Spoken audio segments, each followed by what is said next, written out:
অর্থাৎ এই বাঁকুড়া জেলা সার্বিকভাবে সেখান থেকে নাম কাটতে হবে, নাম বাদ দিয়ে দিতে হবে। আচ্ছা, নিয়মটা কি?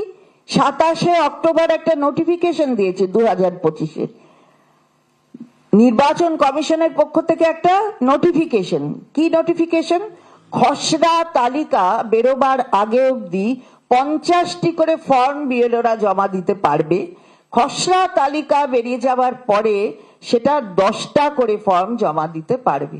তাহলে এই এতগুলো ফর্ম, ফিল আপ করা ফর্ম, এগুলো কোথায় নিয়ে যাচ্ছে বিজেপি কর্মীরা? কোথায় জমা দেওয়া হবে এগুলো? অর্থাৎ কেটে নাম বাদ দেওয়া হবে। একটা বড় প্রক্রিয়া, এটা তো একা করা সম্ভব নয়। 5টা কর্মী একসাথে করছে না, তাদের মাথায় কেউ আছে। এই জায়গাটাতেই আমরা বলতে চাই যে এটা একটা পরিকল্পিত প্রচেষ্টা। এই পরিকল্পিত প্রচেষ্টা ধিক্কার জানাই আমরা। নির্বাচন কমিশন তার নিরপেক্ষতা একেবারে নষ্ট করে দিয়েছে। আমরা বারবার গেছি, আমাদের মাননীয় সাংসদ গিয়েছিলেন অভিষেক বন্দ্যোপাধ্যায়, কিন্তু কোথায় কি? কিছু নয়, কিছু নয়। আর এটা শুধু কিন্তু বাঁকুড়ার ব্যাপার নয়, এই ধরনের ঘটনা আমরা দেখছি পূর্ব মেদিনীপুরের ময়না, তমলুক, মালদার ইংরেজবাজার, হুগলির চুচড়া ও চন্দননগর, উত্তর 24 পরগনার ব্যারাকপুর এবং কলকাতার জোড়াসাঁকো।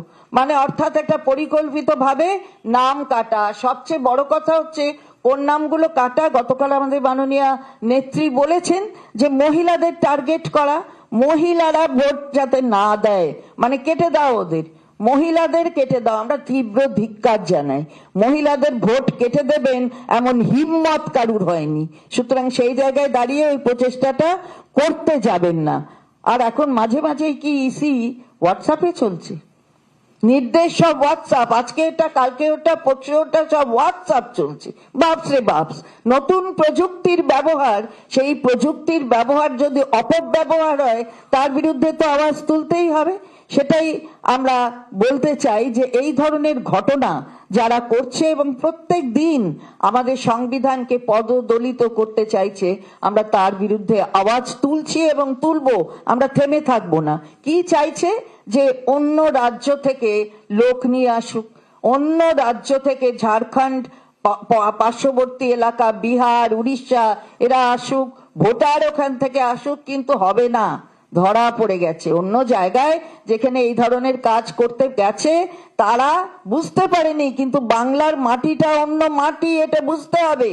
বাংলার মাটি তাই গর্জে ওঠার মাটি।